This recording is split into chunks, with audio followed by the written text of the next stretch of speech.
Subscribe कीजिए हमारे YouTube channel Sonipat 24 को। सबसे पहले लेटेस्ट खबरें देखने के लिए बेल आइकन को दबाइए।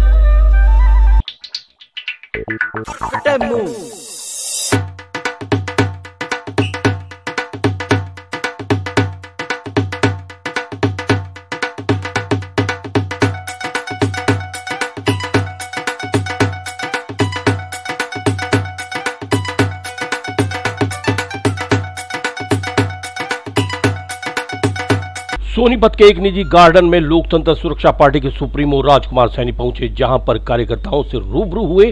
राजकुमार सैनी ने पत्रकारों से बातचीत में कहा कि उनकी पार्टी का बसपा के साथ गठबंधन है और कल बची हुई चारों सीटों पर उम्मीदवारों के नामों की घोषणा कर देंगे। वहीं सोनीपत से राजबाला के नाम पर राजकुमार सैनी ने मोहर लगा दी है। राजकुमार सैनी ने कांग्रेस और बीजेपी पर हमला बोलते हुए कहा कि इन दोनों पार्टियों ने अपने घोषणा पत्र को लागू नहीं किया है, वहीं इनके खिलाफ FIR दर्ज होनी चाहिए।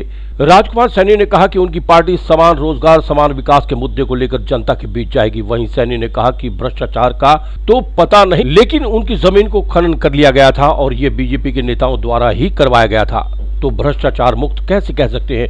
राजकुमार सैनी ने कहा कि उनके जिम में 2 सीटें हैं और बसपा 8 सीटों पर लड़ेगी। सोनीपत से श्याम वशिष्ठ की रिपोर्ट।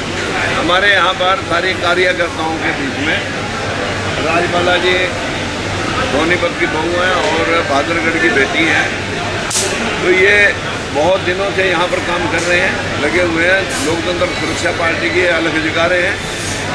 इनके नाम की सहमति पूछने के लिए मैं कार्यकर्ताओं के बीच में जानना चाहता था कि कार्यकर्ता क्या चाहते हैं, पॉजिटिव नेगेटिव। तो बिना किसी भी सीट को हमने जाके महेंद्रगढ़ के अंदर भी हमने ऐसे ही जनता के बीच में रखा था और मेरा ये वादा था कि हम जनता से पूछ के ही कैंडिडेट मैदान में घोषणा करेंगे और कल हम घोषणा करेंगे। कल तक इन लोगों के पास समय दे दिया है कि किसी का कोई एतराज़ हो तो वो अपना दर्ज करा सकता है। चर्चाएं आपके सोनीपत से आप लड़ेंगे। अब हुड्डा जी आए नहीं, मैं वेट करते करते करते करते लगभग 15 दिन लेट कर दिया। अब हमारी पार्टी है नई, अब कल हुड्डा जी 19 तारीख तक या 23 तारीख तक भी अपने नाम की घोषणा न करें, इतना हमारी पार्टी पिट जाएगी। 5 शाम तक हुड्डा अगर ऐलान कर देगी कांग्रेस पार्टी हुड्डा के तो अब तो हमने नाम को घोषणा कर दिया है। अब वो कब करेंगे कब नहीं करेंगे मुझे नहीं लगता कि वो आज भी करेंगे। मैंने तो आज भी इंतज़ार रखा है और कल घोषणा हम करेंगे।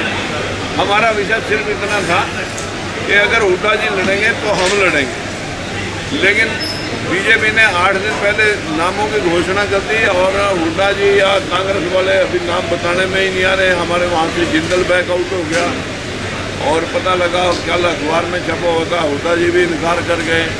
तब फिर हमारी विलम्ब को देखते हुए हमें संभालना मुश्किल हो जाएगा, इलेक्शन लेट हो जाएगा। सैनी साहब क्या मुद्दे रहेंगे जनता के बीच में? हमारे मुद्दे हैं भेदभाव को खत्म करना। जो लोग JRY फूड फॉर वर्क और फिर मनरेगा स्कीम लेकर के कांग्रेस आई, मैंने यहाँ पर पूछा कि क्या किसी को मनरेगा के पैसे मिले या मिलते हैं। स्कीम में तो जनता को काम देने के लिए हर घोषणा पत्र में दिखाई जाती हैं, लेकिन क्या ये पार्टियां जो घोषणा पत्र लेके आ रही हैं, इन लोगों के ऊपर 420 का झूठ बोलने का मुकदमा दर्ज होना चाहिए कि पिछले घोषणा पत्र में जो आपने घोषणा की थी क्या वो पूरी हुई। अगर वो पूरी नहीं हुई और वो पार्टी फिर सत्ता में आने का प्रयास कर रही है तो उसका पिछला घोषणा पत्र अभी पेंडिंग पड़ा है, उसे पूरा करने का प्रयास करें, नया घोषणा पत्र ना दिखाए। अन्यथा उनके ऊपर पिछले घोषणा पत्र के मुताबिक 420 का मुकदमा दर्ज होना चाहिए कि उन्होंने जनता को बहकाया, ठगा और झूठ बोल करके अपनी राजनीतिक रोटियां सेकी। अन्यथा नए घोषणा पत्र अब कांग्रेस ने फेंक दिया कि बस 10,000 देंगे। अगर ये भी तो तुम ही ने कहा था कि 100 दिन का गारंटी रोजगार योजना देंगे, तो कितने लोगों के को गारंटी रोजगार योजना में पैसे मिले, कितने लोगों की अटेंडेंस लगी, कितना बजट इस देश के लोगों को मिला। और अब 72,000 का फिकरा फेंक दिया और 2-2 हज़ार रुपये में हमारे चौकीदार साहब वो 2-2 हज़ार रुपये किसानों को दे करके उनकी गरीबी दूर करने में लगे हुए हैं।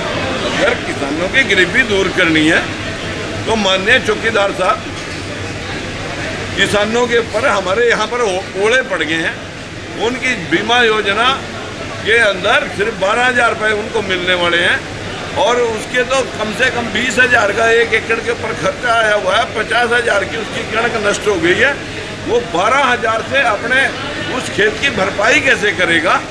हमारे ओलावृष्टि में पंचकुला से लेकर के और छिछरौली तक पूरा सर्वनाश हो चुका है। और चौकीदार साहब, आप ये भी बताएं कि आप किनके चौकीदार हैं? जो माननीय सुप्रीम कोर्ट ने छोटे तबके के गरीब लोगों का, पिछड़ों का, दलितों का जो हक सेव किया था, आप गुंडागर्दी की ताकतों के नीचे झुक करके आरक्षण देने वाले हैं और सुप्रीम कोर्ट का फैसला नहीं मानने वाले हैं। तो आप सुप्रीम कोर्ट को फिर कैसे एक्सेप्ट करेंगे जब आपने उसके फैसले को माना ही नहीं और विधानसभा से जाकर के आप पारित करके देते हैं और अब 50% से ऊपर आप आरक्षण देते हैं। तो क्यों ना अब 100% आरक्षण सभी का हिस्सा सबको दे दिया जाए? आप किसकी चौकीदारी करते हैं? सबका साथ, सबका विकास करके। मैं माननीय चौकीदार जी से पूछना चाहता हूँ मीडिया के माध्यम से कि चौकीदार जी, आखिर बैकवर्ड बन करके चाय बेचने वाले अति गरीब बन के आप जनता में आए। हमने आपको 90% वोट दिया, सुप्रीम कोर्ट ने हमारे हितों की हिफाजत की और आप उसके खिलाफ खड़े होकर के गुंडागर्दी ताकतों के आगे झुक करके उनको आरक्षण दे गए, जिसको हमने हाई कोर्ट से स्टे कराया। तो मेरा ये मानना है कि बड़े लोगों से सब लोग डर करके बिल में घुसे हुए हैं और चौकीदारे का ढोल पीट रहे हैं। साहब, कल के मान के जो बची हुई सीट आपके सभी घोषणा हो जाएगी? कल सबकी घोषणा हो जाएगी, 4 के 4। राम मंदिर का मुद्दा हो या 15 लाख रुपये देने की बात हो, 370 धारा हटाने की बात हो, बीजेपी पहले मैनिफेस्टो में लेके आई थी 2014 में, लेकिन अब फिर उसी वादे को लेकर आई है। मैं यही बात कह रहा कि धारा 370 की बात की थी क्या खत्म करेंगे। पूरे देश का एक civil code common minimum programme हम जारी करेंगे। पूरे देश के अंदर 2 करोड़ बच्चों को हर साल हम रोजगार देंगे और ये किसानों के लिए हम जो है ना स्वामीनाथन रिपोर्ट लागू करेंगे। अगर इस सरकार ने ये वायदे किए थे और कच्चे लोगों को हम पक्का करेंगे और पेंशन को हम बहाल करेंगे, तो मैं पूछना चाहता हूँ बीजेपी सरकार के उन चौकीदारों से और ठेकेदारों से कि वो कम से कम ये तो बता दें कि जो आपने पिछला घोषणा पत्र जारी किया था और आगे आप सरकार बनाने का प्रयास फिर बहुत जोरों शोरों से कर रहे हैं, तो वही घोषणा पत्र काफी है, उसी को पूरा कर देना। अगर आप नया घोषणा पत्र लेके आए हैं और पुराना घोषणा पत्र आपका पेंडिंग पड़ा है, तो क्यों ना आपके ऊपर मुकदमा किया जाए 420 का। और फिर आप झूठ बोलने के अंदर लगे हैं। राहुल गांधी जी, आप बताएं, आपने JRY चलाई, फूड फॉर वर्क चलाया आपके परिवार ने और मनरेगा चलाई। मनरेगा में कितने लोगों के लिए आप लोगों के पास अटेंडेंस लगी, कितने लोगों को उसमें रोजगार मिला? आपने सबके लिए 100 दिन के गारंटी रोजगार योजना की कमिटमेंट दी थी। अब आप 72,000 की लेके आ गए कि 72,000 हम देंगे। जैसी सर्वनाश उन स्कीमों से इस देश के धन का हुआ, उसी प्रकार का सर्वनाश आगा ठेकेदार फिर करेंगे। क्यों ना आपके ऊपर भी मुकदमा दर्ज किया जाए कि आपने झूठ बोल करके वोट लिए और लोगों को बहका करके मिसगाइड किया, रास्ते से भटकाया। का भ्रष्टाचार मुद्दा रहेगा आपकी बात सुनाओ। क्या बीजेपी बहुमत से सरकार बना पाएगी? दोनों सरकारों ने भ्रष्टाचार को लीगलाइज कर दिया।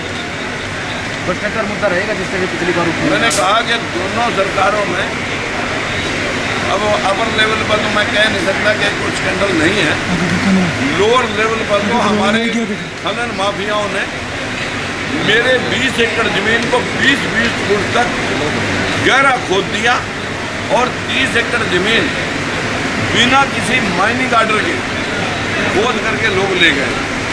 दुख के साथ कहना पड़ रहा है, जो लोग आज भी हमारे मंत्री महोदय चुनाव लड़ रहे हैं, कम से कम लोग कोयला बेच के, लोग देश के अंदर हवा और पानी बेच के, मीडिया के ऊपर जितने संयंत्र ऊपर इंटरनेट बेच के, गूगल बेच के, आज हमारे क्षेत्र में तो सिर्फ रोड़ी और पथरी है, वो बेच करके लोग अपार धन कमा गए और उससे अब अगली राजनीति तय करने। क्या बीजेपी बहुमत से सरकार बना पाएगी सेंटर में? मोदी फैक्टर काम करेगा? अब ये देखना जनता का काम है। जो यूपी में महागठबंधन हुआ है अखिलेश और मायावती का, उससे कितना अंतर पड़ेगा? देखिए, आज की डेट में दलित और पिछड़ा जो है ना, असहाय रूप में इकट्ठा होकर के अपनी लड़ाई लड़ने जा रहा है। हमें पूरी आशा है कि हम इस गठबंधन को यूपी की तर्ज पर हरियाणा के अंदर भी जितनी हमारी 10 सीटों में से जितने प्रत्याशी अच्छे हैं हमारे पास, दरअसल उतनी फंडिंग नहीं है जितने लोगों के पास है। हमारे कार्यकर्ताओं के पास भी फंड नहीं है, फिर भी हम लड़ाई युद्ध स्तर पर लड़ेंगे। हम भले धन से ना लड़ पाएं, तन से और मन से इस लड़ाई को धरातल पे लड़ेंगे। मैं चाहे जीतूं या हारूं, मैंने 2015 के बाद, मैं एक शिक्षिका हूं, 2015 में मुझे सस्पेंड कर दिया गया। शिक्षा का स्तर हमारे नेता और अधिकारी दिन पर दिन गिराते जा रहे हैं और अब मैंने एक कसम उठाई हुई है कि शिक्षा अब विद्यार्थियों को देने से पहले मैं नेताओं को शिक्षा दूंगी कि ये जो सब इन्होंने अपने लिए ही स्कूल, हॉस्पिटल, न्यायालय, पुलिस स्टेशन सब इन्हीं के ही हैं। गरीब जनता की 75-80% जनता की कोई इज्जत नहीं है, कोई आबरू नहीं है, कोई प्रॉब्लम नहीं है, कोई समस्या नहीं है। उनका ना पेट है ना उनका दिमाग है, कुछ भी नहीं है। हम लोग ऐसी परिस्थितियों में जूझ रहे हैं कि हमें रोज मरना पड़ रहा है। जब तक हम इन नेताओं को नहीं सुधारेंगे तब तक हम निचले स्तर पर कोई काम नहीं कर सकते। मेरी ये जिंदगी 2015 से और जब तक मैं आखिरी सांस लूंगी, जैसे सावित्रीबाई फुले ने अपने अंतिम सांस तक गरीब और शोषित पीड़ित दलित समाज की सेवा की है, वही मैंने भी ठान रखा है कि इन आखिरी दम तक इन लोगों की मैं सेवा करूंगी और इनको न्याय दिला के रहेंगे, राजनीतिक रूप में भी और शैक्षिक रूप में भी।